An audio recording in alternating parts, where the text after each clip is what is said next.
Biblioteca Departamental de Santa Cruz es un área de la gobernación que alberga más de 47.000 documentos del proceso de desarrollo y planificación departamental, correspondiente al periodo del Comité de Obras Públicas, Cordecruz, Prefectura y Gobernación. En nuestra sala de lectura, los usuarios pueden consultar el catálogo de la biblioteca o buscar información en Internet. Además de la consulta en sala, la biblioteca ofrece a nuestros usuarios servicio de hemeroteca, espacio infantil, 2.550 documentos digitalizados, Internet y Wi-Fi. Gracias al apoyo de Café Patrimonio, los lectores pueden servirse un café boliviano de cortesía, con calidad de exportación. Actualmente desarrollamos diferentes actividades de fomento a la lectura, escritura y aprendizaje de nuestra historia de manera online. Difundimos nuestras actividades mediante nuestras redes sociales, Facebook, WhatsApp, Instagram, YouTube y un sitio Wix.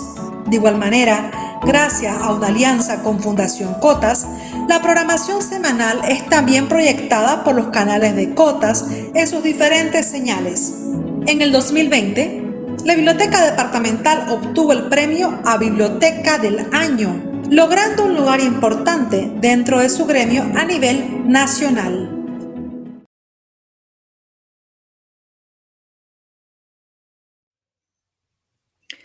Muy buenas tardes. La Biblioteca Departamental es un área de la Gobernación de Santa Cruz, la cual alberga documentos históricos del proceso de desarrollo de nuestro departamento, es decir, material bibliográfico y también gráfico desde 1960 en adelante. Con el objetivo de acercar a nuestro público a los libros, la lectura, a nuestros escritores, gestores culturales, a nuestra historia, a nuestros investigadores, es que venimos realizando diferentes actividades de manera presencial y también virtual. Quisiéramos iniciar esta tarde agradeciendo a Café Patrimonio, un café nuestro, un café boliviano, el cual ustedes pueden disfrutar en nuestras instalaciones de 8 de la mañana a 4 de la tarde de lunes a viernes. De igual manera, con una buena compañía, pueden ir y disfrutarlo en Demos Café, que está ubicado en la avenida San Martín, calle 5, Hugo Huast, o en sus nuevas instalaciones en El Orquidiario, ubicado en la calle Republiqueta número 487. Quisiéramos agradecer de igual manera a Fundación Cotas por abrirnos las puertas para llegar a sus hogares. Fundación Cotas tiene como misión promover los valores y principios del cooperativismo. Apoya, fomenta y desarrolla actividades de educación, capacitación y formación cívica ciudadana. Esta tarde tenemos como invitado especial para dictarnos un taller al licenciado Sorel Edwin Suárez. Él estudió en la Normal Técnica. Es economista, graduado con honores, recibió el Premio Nacional a la Mejor Tesis en Economía por la Comisión de Altos Estudios Nacionales, DAEN. Es educador profesional con experiencia por más de 28 años. Es autor del libro bestseller en Pedagogía Nacional titulado Profe, editado por la Universidad Autónoma Gabriel René Moreno. Profe ha vendido más de 10.000 copias certificadas en 3 años. Actualmente se halla en su 11ª reedición. El licenciado Suárez cuenta con más de 200 conferencias en el país y en el extranjero, desarrollando temas de pedagogía y capacitación. Actualmente es catedrático en la Universidad Privada Boliviana y también en la Universidad del Valle. Es docente, investigador y supervisor de calidad académica en consultorías de capacitación para empresas petroleras y otras entidades públicas y privadas. Esta tarde nos dictará el taller Docentes Exitosos y la clase perfecta. Muy buenas tardes, señor Sorel.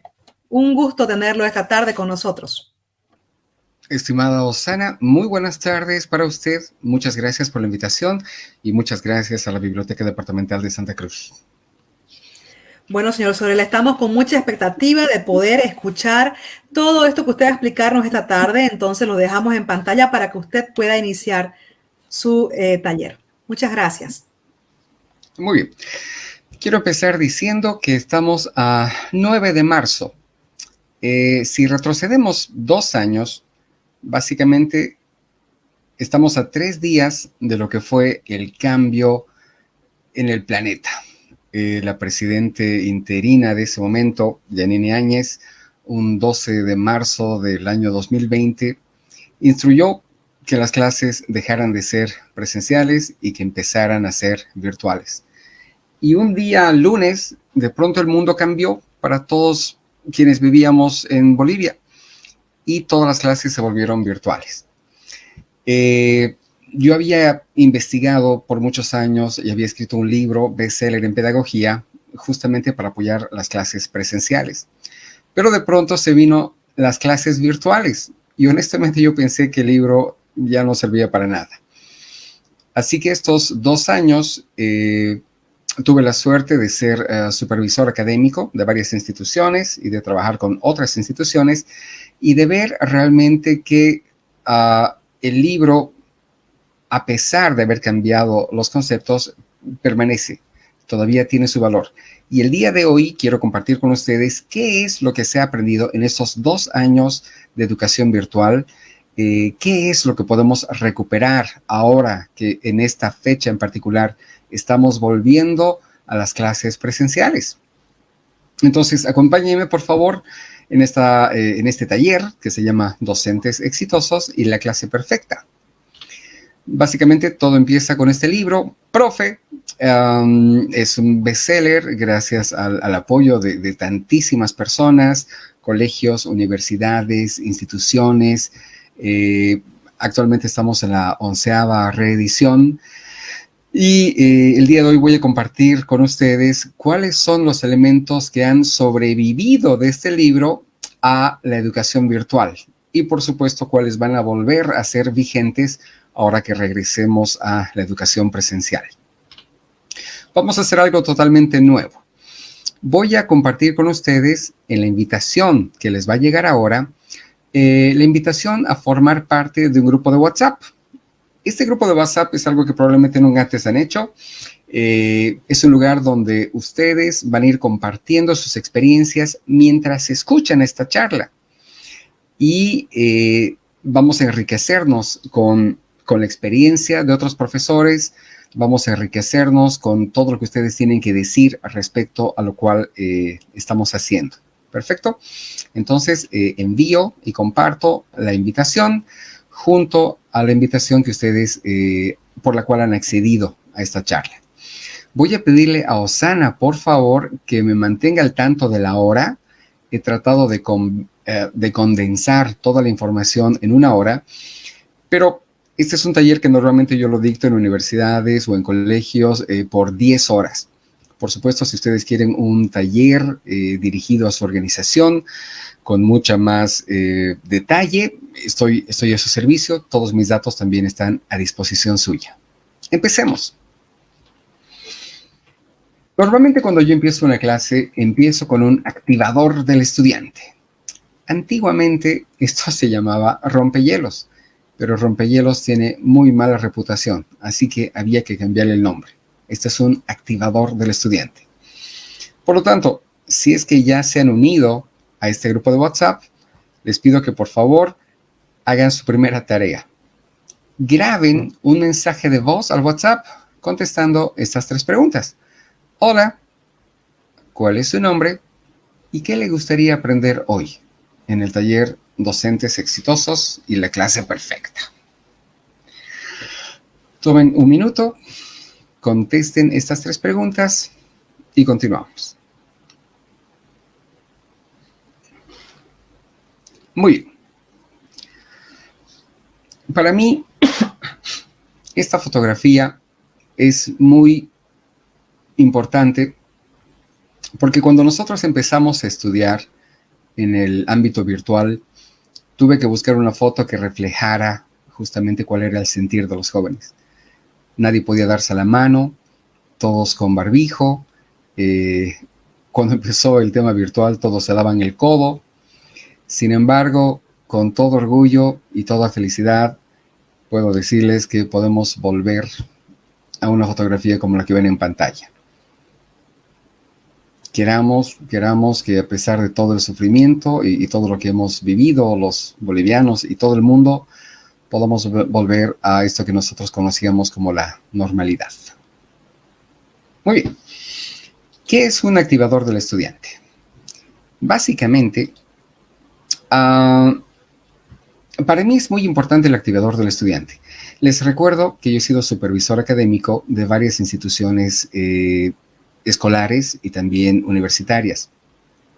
Y lo que he podido ver observando a docenas de profesores y literalmente cientos de clases, es que muchas veces el profesor se empeña mucho en programar una clase muy linda, muy dinámica, muy interesante. Pero el profesor llega a la clase totalmente orgulloso por haber preparado su clase y resulta que los estudiantes no responden. Y lo he visto docenas de veces. Llega el profesor con mucha energía, diciéndome antes de la clase, esta clase les va a encantar, el tema es exactamente lo que ellos quieren, y el profesor entra y empieza a hablar y nadie lo acompaña. Entonces, el éxito de una clase depende de otras cosas, no solamente de una buena preparación. Y ahí es donde entra el activador del estudiante. Después de observar casos y casos año tras año de este tipo de profesores que se frustran por haber programado una clase bonita, pero sin respuesta del estudiante, es que he visto que es muy importante generar un activador del estudiante. A mí me llamó mucho la atención de que realmente estudiantes que normalmente los conocemos por habladores, por entradores, al inicio de la clase no decían nada y no participaban y a veces se apagaban totalmente. Entonces empecé a investigar por qué había este fenómeno. Pregunté a docenas de colegas psicólogos hasta que por fin alguien me apuntó a este libro. Un libro por los autores Aumann, Lansguerro, Velasco y Domínguez, que se llama Investigación psicológica de la necesidad social de aprobación en los estudiantes. Y se los leo. Toda reunión de personas de cualquier edad automáticamente retrae la habilidad social de cada uno de los participantes, haciéndolos actuar tímidamente y afectando su capacidad para compartir abiertamente. Para mí encontrar este libro fue un logro, porque por fin podía ver la teoría escrita de algo que yo estaba viendo una y otra vez en clase. Sin importar cuán bueno sea el profesor, sin importar cuán buena era la programación de la clase, los estudiantes no respondían. Y básicamente lo que yo hice es inventar este activador del estudiante. Básicamente el activador del estudiante es lo mismo que hemos hecho al inicio de este taller. Ustedes tienen que lograr que el estudiante abra la boca, que él participe. Porque una vez que el estudiante ha roto este segundo de timidez, el estudiante ya se siente totalmente cómodo para participar en la clase. Por lo tanto, hemos entrevistado a lo largo de 10 años a más de 2,000 profesores y realmente los profesores no creen que esto sea importante. La mayoría de profesores no cree que realizar una acción que permita que el estudiante entre en confianza no es necesario ni importante. Las respuestas más comunes son: el rompehielos solo se usa el primer día del año, no cada día. Y muchos opinan que el mejor rompehielos es hacer chistes. Tuve la gran oportunidad de trabajar con el señor Pasi Sahlberg, que básicamente es uno de los héroes de la educación finlandesa. Entonces, en nuestras correspondencias llegamos a hablar respecto al tema de la participación del estudiante en el aula. Y entonces yo le dije, por favor, si usted puede, compártame, si usted tiene los datos sobre cuál es el porcentaje de participación en su país o en su institución. Por supuesto, este señor tiene muchísimos recursos y al poco tiempo me mandó los datos de varios países. Me dice, bueno, en Finlandia la participación del estudiante es de 35% de la clase. En Albania el 30%, en Italia el 20% y en Estados Unidos el 15%. Y trabajando junto con la Gabriela René Moreno, llegamos a establecer que en Bolivia la participación del estudiante en clase es apenas del 0,3%. Eso significa que 99,7% de la clase es el profesor quien está hablando. y realmente el estudiante no participa. Es más, algunas carreras que no quiero mencionar evitan que el estudiante participe. Cuando el estudiante levanta la mano, el profesor lo saca del aula. Y eso son datos de ahora. Y por supuesto, si ustedes han estudiado en el sistema regular, probablemente a ustedes les ha tocado este tipo de profesores. Por lo tanto, estamos hablando de Finlandia, del país que tiene la mejor calidad en educación del planeta. Y básicamente Finlandia indica que la única razón por la que ellos tienen esa calidad es básicamente apoyado en la alta participación. Entonces, básicamente lo que voy a hacer ahora es presentar argumentos que nos puedan ayudar a elevar la participación y a olvidar estas prácticas en las que solo el profesor tiene que conversar. Ok.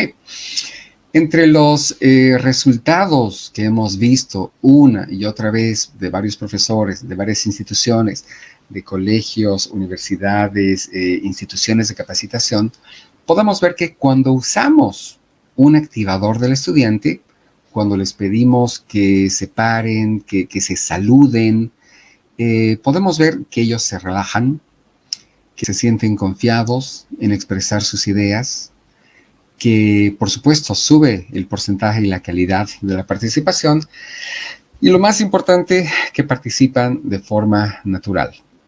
La siguiente oración la escuché de un colega cubano, y él decía: la participación forzada no debería contarse como participación, es una participación falsa.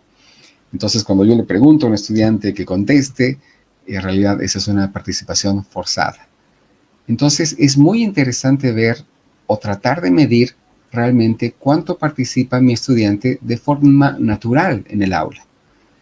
Y básicamente, a través de los activadores del estudiante, hemos logrado que esto ocurra, que los estudiantes empiecen a participar naturalmente. Si usted usa un buen activador, si usted básicamente les dice: ok, chicos, ahora que estamos volviendo a clases presenciales, todos de pie, dense la mano, contesten esta pregunta. El estudiante habla, interactúan entre ellos y todos sonríen. Quisiera poder expresar cuán increíble es el cambio que surge en el ambiente del aula cuando usted entra al aula como profesor y todos callados, nadie quiere decir nada, todos evitan su mirada.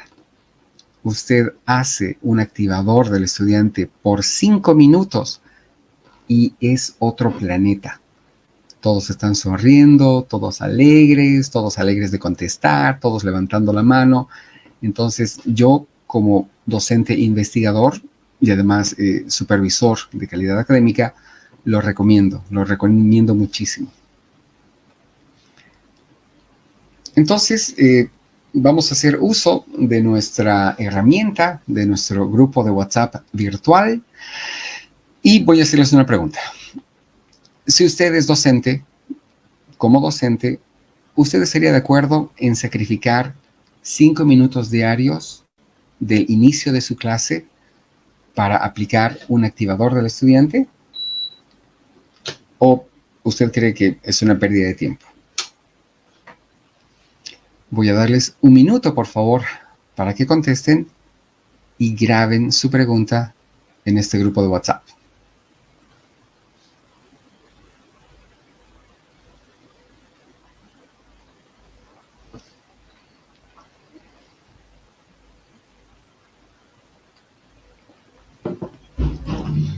Muy bien. Continuemos.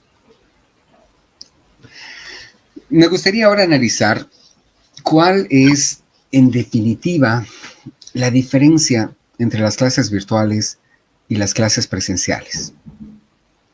Quiero mostrarles una pintura que a mí me parece fascinante. Esta pintura se hizo en el año 1350. El señor que está a la izquierda, enseñando la clase, es Henry de Alemania.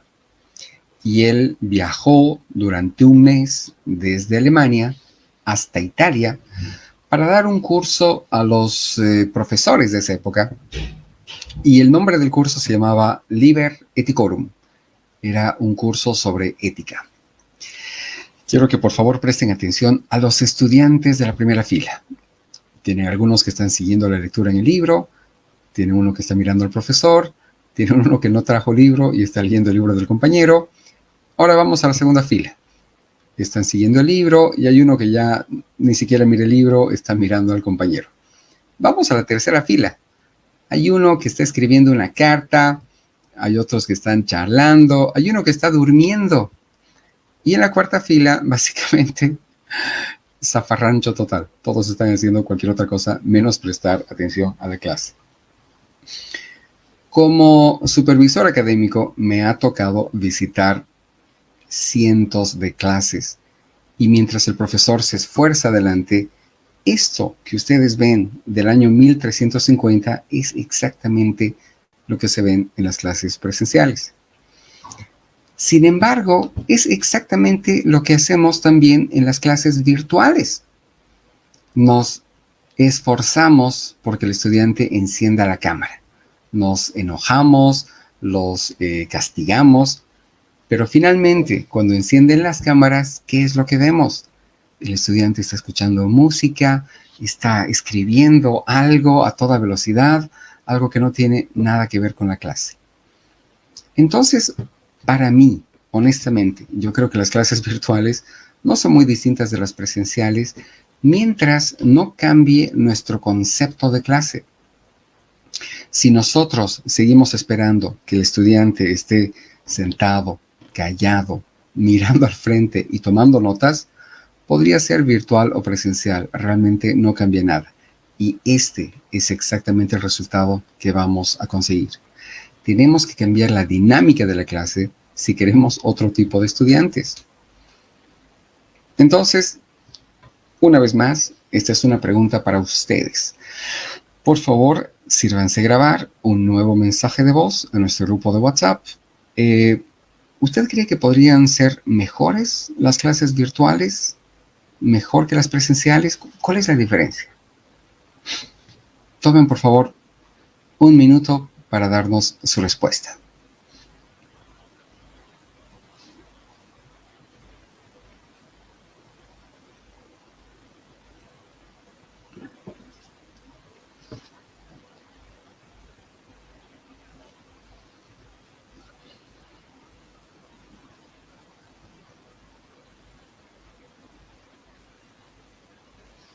Muy bien. Personalmente, opino que las clases virtuales podrían ser mucho mejor. Y esta es la opinión de varios profesionales que se han dedicado a aprender en estos 2 años sobre clases virtuales. La cantidad de cosas que se pueden hacer con la computadora es totalmente increíble. Un profesor mío decía, en la clase los chicos están distraídos todo el tiempo. Llegan de jugar, están cansados, se están pateando bajo la mesa, el ruido de la gente es muy alto, el ruido de la calle es muy fuerte, ellos tienen que estar mirando la pizarra, la conversación siempre se escucha. En cambio, en las clases virtuales, cada uno tiene 100% en calidad del sonido, tienen 100% en calidad de imagen, el profesor comparte absolutamente todo. Y entonces hay una gran cantidad de profesores, también investigadores, que consideran que las clases virtuales han sido un salto evolutivo en la educación. Es así que casi todas las universidades de Bolivia, por supuesto de Santa Cruz, han decidido continuar con las clases virtuales, porque realmente se ha visto que permite aprender, y en muchos casos mucho más que las clases presenciales. De hecho, una de las quejas sobre las clases virtuales es la presencia de los papás. Entonces el profesor se siente totalmente observado, no se siente cómodo porque las clases son grabadas y básicamente los padres están al otro lado observando. Ok, Por lo tanto, en esta oportunidad tengo 3 preguntas para ustedes. ¿Qué es lo que usted, como profesor en lo posible, si es que usted es un educador, y si no, como padre de familia, qué es lo que más extraña de las clases presenciales? Número 2, ahora que se terminan las clases virtuales, podemos evaluarlas. ¿Qué es lo que menos le gustó de la experiencia de 2 años de clases virtuales? Y número 3, ¿qué se puede rescatar académicamente, sobre todo si usted es profesor, de las clases virtuales? Por supuesto, conocemos los beneficios sobre transporte, seguridad, etcétera, pero académicamente, si usted es profesor o conoce a algún profesor, trate de contestar esta pregunta desde el punto de vista académico. Tome un minuto, por favor.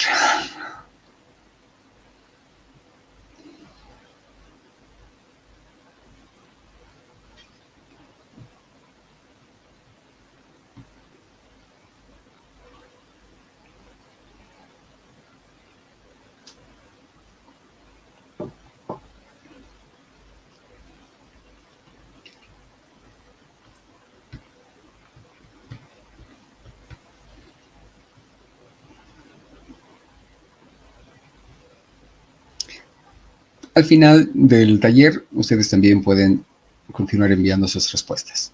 Muy bien, continuamos. Alta participación.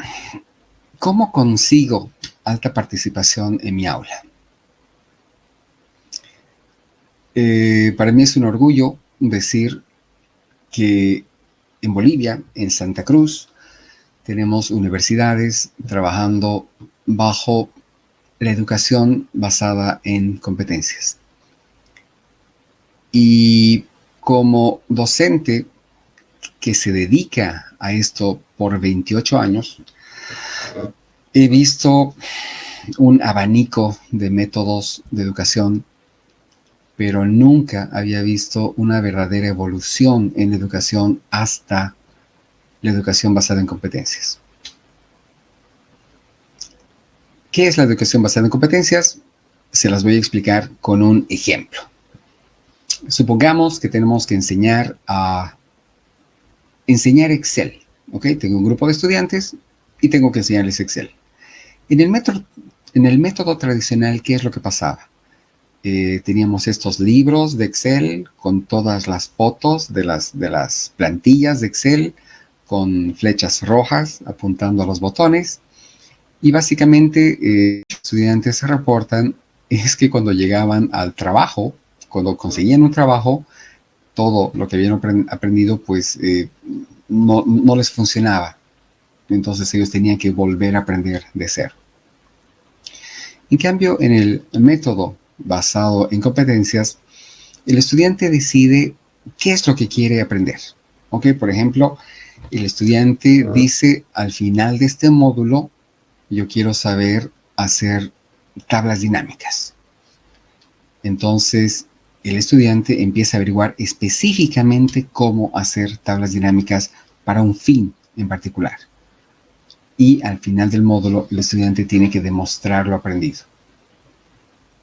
En otras palabras, en el método tradicional que todavía se sigue en muchas instituciones, básicamente tengo que memorizar y devolverlo memorizado. En el caso de la educación por competencias, si el estudiante no logra demostrar que puede hacerlo, entonces uno está en problemas. Pero básicamente queremos que todos nuestros estudiantes demuestren que pueden hacer esto que han estudiado. Algunas características muy interesantes de la educación en competencias son estas. El estudiante hace su propio proyecto, él investiga al respecto específicamente qué es lo que quiere aprender a hacer, obtiene una habilidad que puede capitalizar inmediatamente, pero lo más interesante es que por primera vez en carreras de ingeniería en Santa Cruz de la Sierra y en Bolivia, ya no se está enseñando física, ya no se está enseñando cálculo 4, ni ecuaciones diferenciales. Únicamente se enseña lo esencial para que el estudiante al final del módulo logre hacer lo que tiene que hacer. Por ejemplo, el otro día veía una clase donde los estudiantes tienen que aprender a hacer aplicaciones de teléfono.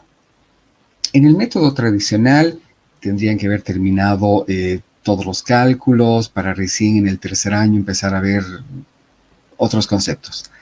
En este caso, desde el primer semestre, al cabo de cada módulo, ellos tienen que poder hacer algo.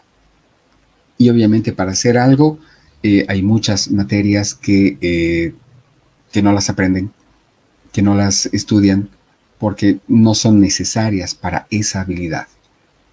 Y honestamente habrá que ver cuándo son necesarias, porque esta es la queja de siempre. Todo el mundo dice, ¿para qué estudio física si realmente nunca he usado física, nunca en mi vida, ni en mi vida profesional? Entonces yo creo que si bien conocemos la respuesta, que es para enseñar lógica, sin embargo, bajo el nuevo concepto, tenemos estudiantes que están totalmente participando, totalmente metidos en su proyecto y básicamente produciendo resultados. Entonces, un estudiante bajo este método se siente útil. Ya no es un estudiante que está sentado a la fuerza, a quien se le dice callado, memorizando, sino al contrario, queremos que él se mueva, queremos que converse, queremos que haga preguntas. De hecho, lo que no queremos es un estudiante sentado, porque si el estudiante no está haciendo preguntas y no se está movilizando, probablemente no va a llegar a aprender lo que tiene que aprender a fin de módulo. Entonces, me gustaría quedarme a hablar mucho más sobre la educación por competencias, pero como les digo, estamos condensando muchos temas en este pequeño taller. Muy bien, por lo tanto, una vez más, una pregunta para ustedes. Por favor, contesten esta pregunta al grupo de WhatsApp. ¿Tienen ustedes alguna experiencia con la educación basada en competencias en su institución, tal vez?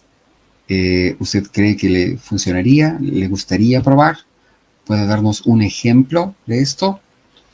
Les recuerdo que todas sus respuestas van a estar disponibles para todas las personas que deseen y imagínense la riqueza que vamos a obtener. Les doy un minuto, por favor.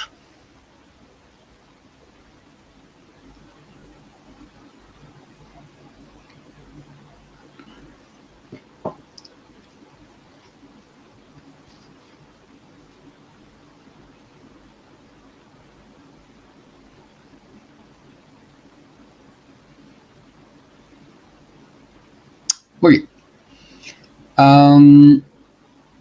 Vamos a ver algunas nuevas estrategias del aula.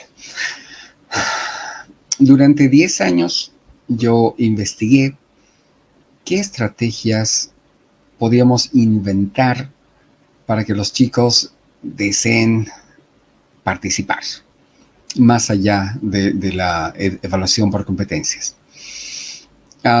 Y las que voy a compartir son algunas que son inventos que fueron publicados en el libro y que con todo orgullo se las comparto ahora. Estas son solamente algunas. El libro tiene como 30 estrategias. Ok. ¿Cuáles son las 2 preguntas inútiles de todo profesor? ¿Cuáles creen que son? Exacto. Las 2 preguntas inútiles. ¿Entendieron? ¿Tienen alguna pregunta? ¿Y por qué son las preguntas inútiles? Porque cuando nosotros como profesores preguntamos, ¿entendieron? O nunca contestan nada, o dicen sí. Y luego van al examen y resulta que no habían entendido nada. Y cuando preguntamos, ¿tienen alguna pregunta? La respuesta es o nada, o siempre dicen no. Básicamente por temor, por timidez, porque quieren irse a jugar, ¿ok? Entonces, estas 2 son las preguntas inútiles que nunca deberíamos volver a hacer. Pero están tan integradas en nuestro ADN de docentes que nos va a costar mucho dejar de hacerlas. Pero tengo una propuesta. En lugar de preguntar a los estudiantes, ¿entendieron? ¿Tienen alguna pregunta al final de un tema o de una clase? Lo que les propongo es que ustedes ordenen a los estudiantes reunirse en grupos de 3 y decirles, tienes 5 minutos para hacerme 3 preguntas. Profe, pero no sé qué preguntar. No me importa, tienes que hacer 3 preguntas, ¿ok? En 5 minutos voy a venir y tú tienes que entregarme 3 preguntas. Entonces, este método ha resultado muy, muy interesante. Yo se lo he pasado a varios profesores de la normal técnica y tenemos increíbles resultados. Básicamente, lo que he podido ver en las clases que he observado donde han utilizado mi método, he visto lo siguiente. Básicamente, hay 3 escenarios. Existe el peor escenario, el escenario típico y el mejor escenario. El peor escenario es cuando yo pido que los chicos hagan preguntas y todos tienen la misma pregunta. ¿Qué significa eso?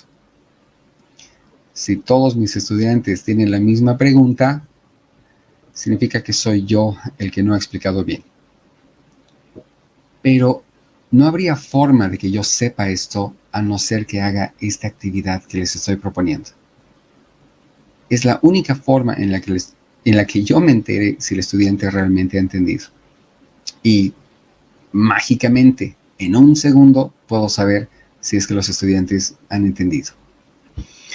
El escenario típico es donde distintos grupos tienen distintas preguntas. Y esto es increíble porque ellos acaban de hacer el examen para usted. Entonces usted toma esas preguntas y básicamente ese es el examen. Y usted, por supuesto, puede ser creativo. Un grupo puede responder las preguntas del otro, puede hacer 1000 cosas. Y el mejor escenario, uno que he tenido la suerte de vivir unas cuantas veces, es cuando el estudiante dice, profe, entendí todo. Y usted le dice, ¿se anima a tomar un examen oral? Y el estudiante le dice, sí, entendí todo. Y ese es el mejor escenario. Pasemos al siguiente. El uso del tiempo. Básicamente, esta foto está acá porque en una de mis clases analizábamos cuál era la mejor película y qué película es la que todos habían visto. Y resulta que todos habían visto Titanic, por supuesto. Hombres y mujeres de todas las edades, todos habían visto Titanic. Uno pensaría que Terminator, Rambo, pero siempre había alguien que no había visto.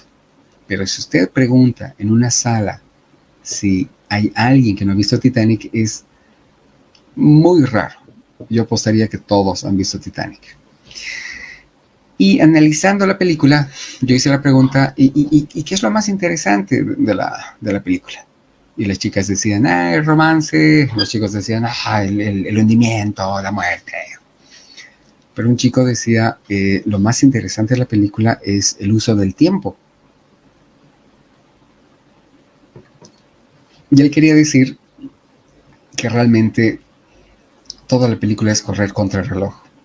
Entonces el agua está subiendo, el malo lo está persiguiendo con la pistola, ellos necesitan encontrarse. Entonces el tiempo genera acción. Y esto es algo que nosotros podemos utilizar en nuestras clases.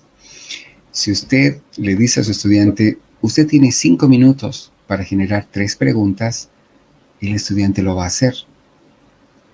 A lo mejor hay una causa antropológica o psicológica que yo no conozco, que me gustaría saber si alguno de ustedes es antropólogo o psicólogo y me puede explicar por qué funciona. Pero cuando usted le da un plazo al estudiante, el estudiante lo cumple.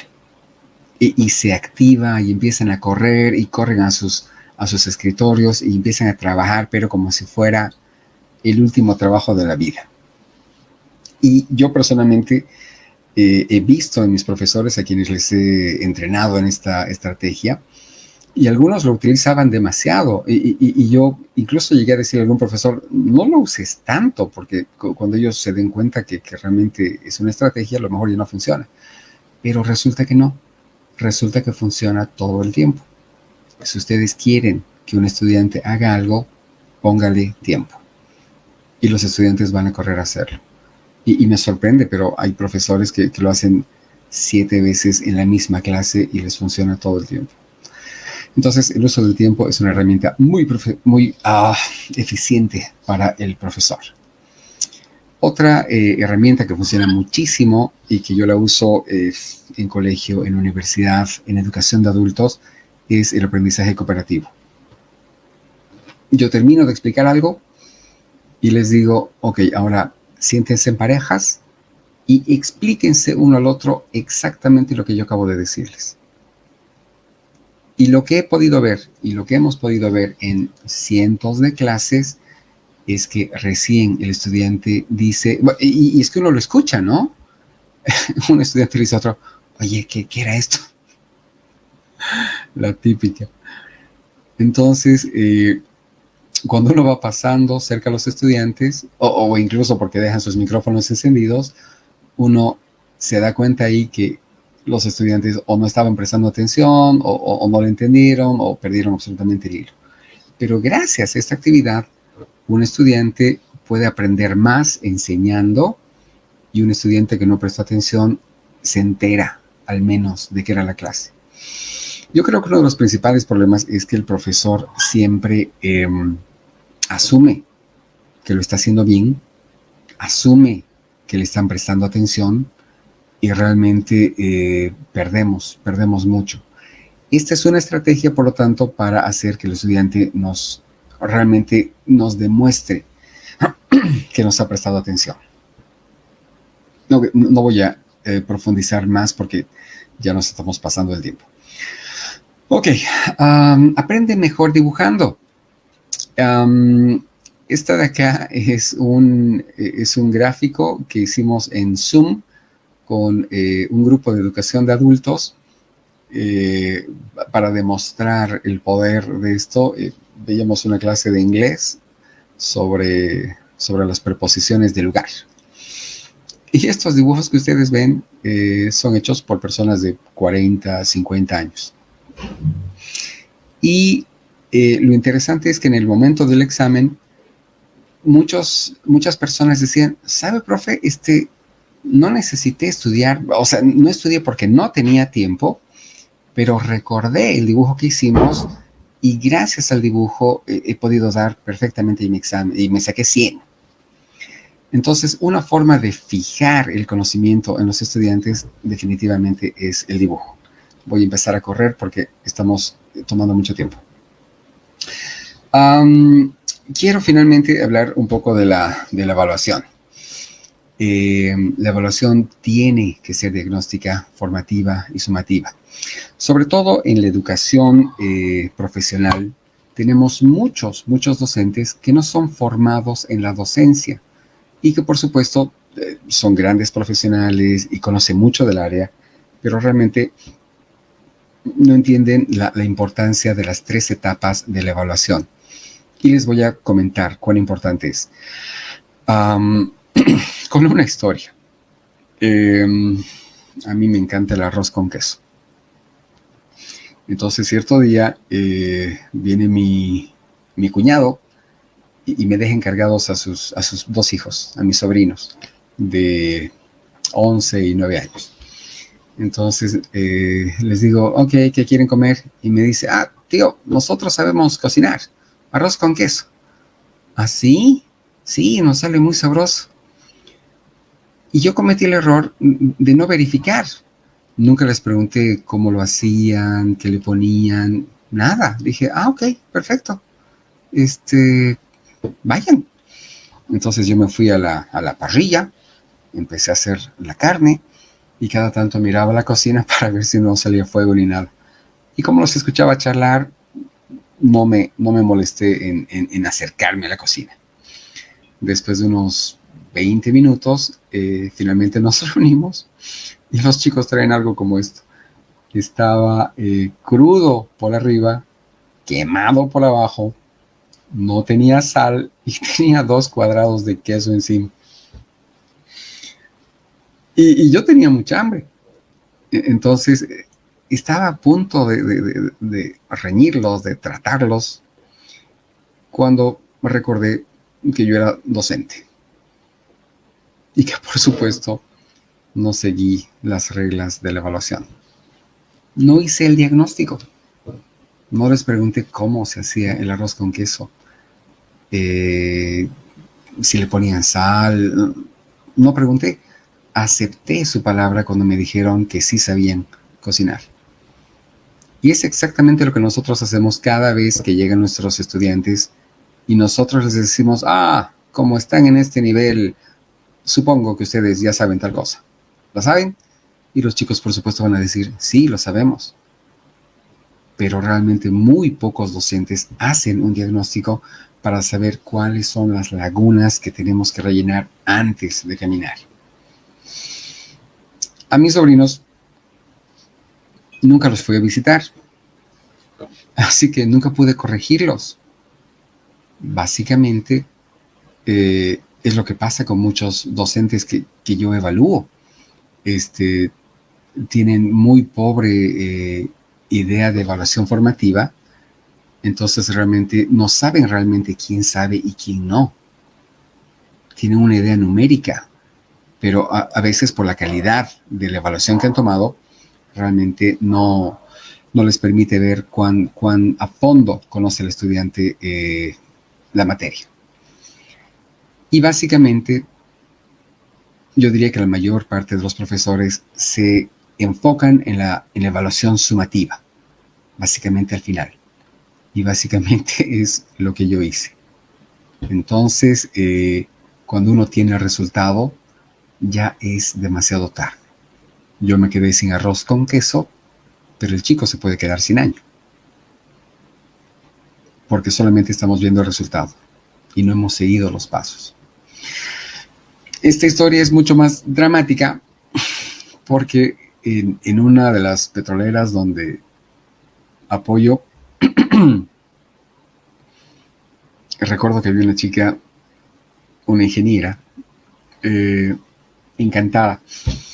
El jefe había traído un nuevo plan de trabajo y les dijo, ok, en tal fecha ustedes van a entregar su proyecto, pero ¿saben qué?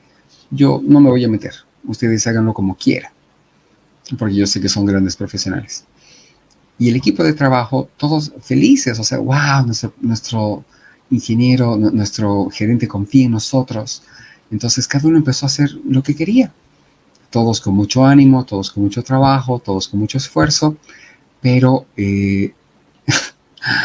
yo recuerdo que hablaba con ella y le decía, ¿y cómo te está yendo? Bien, así es un proyecto perfecto, nos encanta, cada uno trabajando en lo suyo, cada uno aportando.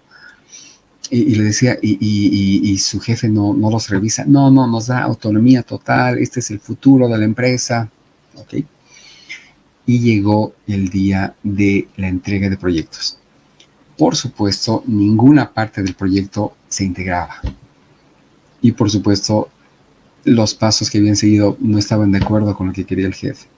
Se perdieron literalmente millones de dólares. El jefe no estaba contento, no se pudo hacer nada y por supuesto esta colega lloraba desconsoladamente, que no entendía por qué el jefe había rechazado su proyecto. Pero básicamente, y una vez más, tiene que ver con los 3 pasos vitales de la evaluación. Ok, y con eso me retiro. Esta historia me gusta mucho. Confucio decía, el éxito de una clase no depende del estudiante. Si el profesor está dormido, tu estudiante dormirá. Y si el profesor despierta, ellos despertarán. Entonces, esta es mi página de internet. Si ustedes quieren conversar conmigo más a profundidad sobre alguno de estos temas, sobre otros, si quieren invitarme a darles una masterclass o un taller más largo respecto a cualquiera de estos temas, estoy para servirlos. Osana, muchísimas gracias.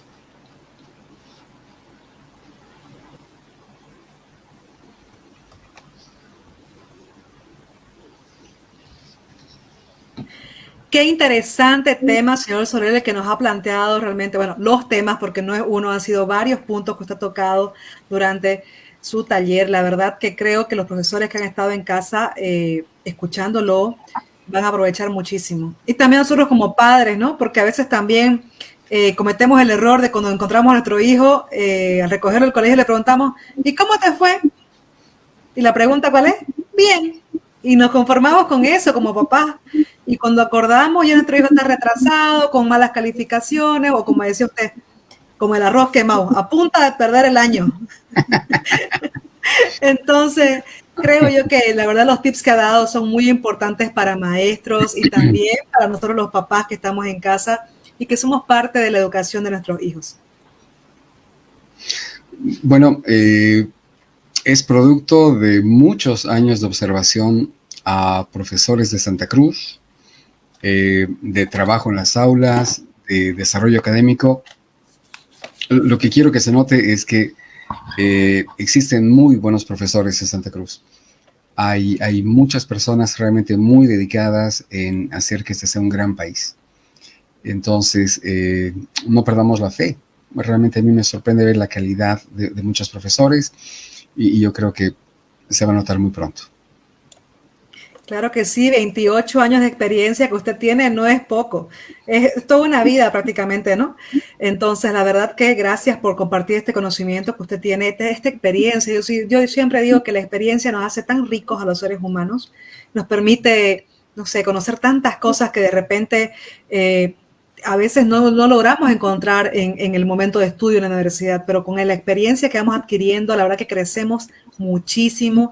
Y como siempre decimos en la biblioteca departamental, a través de los libros también se crece muchísimo. Vamos a colocar el número del licenciado Sorel en pantalla para las personas que también deseen contactarse con él, no solamente para poder ser parte de las clases que él dicta o del grupo de WhatsApp que ya tiene él de maestros, sino también para adquirir el libro y poder leerlo en sus hogares y cuando vayan a esas clases tener muchas más preguntas para poder realizarle. Este libro, profe, que se escucha tanto en una clase, no, profe, me encanta el título, la verdad que muy, muy adecuado. Eso queremos escuchar los maestros, ¿no? Profe, con preguntas así de los alumnos, no para hablar de cualquier cosa, sino para preguntas sobre el tema de la clase que se ha dictado. Entonces, la verdad que los invitamos también a comunicarse con el licenciado Sorel, adquirir el libro, leerlo en casa y participar de las clases que él también tiene y aprender. La verdad que los seres humanos crecemos, aprendemos constantemente y siempre hay algo nuevo por aprender. Nunca hemos terminado de aprender. El aprendizaje no termina, ¿no? Hasta el último día de nuestra vida. Siempre hay mucho por aprender, cosas nuevas, técnicas. Y la verdad que me ha gustado mucho todo el tema de la evaluación que usted también sugiere a los maestros. No esperemos a que tengamos estudiantes que estén ya por perder el año, ¿no? La verdad que es triste. También es responsabilidad nuestra de los padres. Creo yo que en la casa también tenemos que estar verificándolos. A veces nos confiamos mucho en nuestros hijos autónomos, independientes, ya me ha pasado. Entonces, es bueno que por más autónomos e independientes que sean nuestros hijos, estemos de igual manera siempre haciéndole lo que decía él, seguimiento y verificando que realmente están aprendiendo, atendiendo y escuchando, ¿no? Porque a veces se nos desvían, ¿no? Entonces le agradecemos. Si quiere algo más acotar, por favor. La educación es lo más importante de la sociedad. Así es. Así que abracen a su profe. Y básicamente, nada, yo sí creo en Bolivia. Y sí creo que hay muy buenos profesores. Y también muy buenos estudiantes que estamos seguros que están listos para aprender. Así que los invitamos a todos a continuar y seguir adelante en esta lucha, como dice el licenciado Sorel, por un mejor país. Todos somos parte del país y todos somos responsables de que nuestro país salga adelante, siga y no se quede quieto, ¿no? Y continuemos teniendo mejores días en Bolivia. Muchas gracias, Susana. Muchas gracias. Los esperamos cuando guste, licenciado Sorel. Nos avisa qué otra conferencia o charla magistral tiene para dictar a nuestro público. Con todo gusto. Muy amable. Gracias. Les agradecemos a todos ustedes por su participación esta tarde. Esperamos que el tema, que ha sido tan interactivo, haya sido de su agrado y que nos continúe acompañando en las próximas actividades que tenemos cada semana, todos los días miércoles a las 5 de la tarde, con actividades infantiles para nuestros niños, para las familias bolivianas, y también todos los días domingos a la misma hora, 5 de la tarde, con las conferencias y las entrevistas de la Biblioteca Departamental. No se olviden que siempre salimos al aire por nuestras redes sociales de la Biblioteca Departamental y también por las redes sociales de Fundación Cotas, al igual que los canales, la señal, ¿no?, de Fundación Cotas. Gracias por su participación. Nos vemos en una próxima ocasión. No nos olvidemos que se hace gestión trabajando.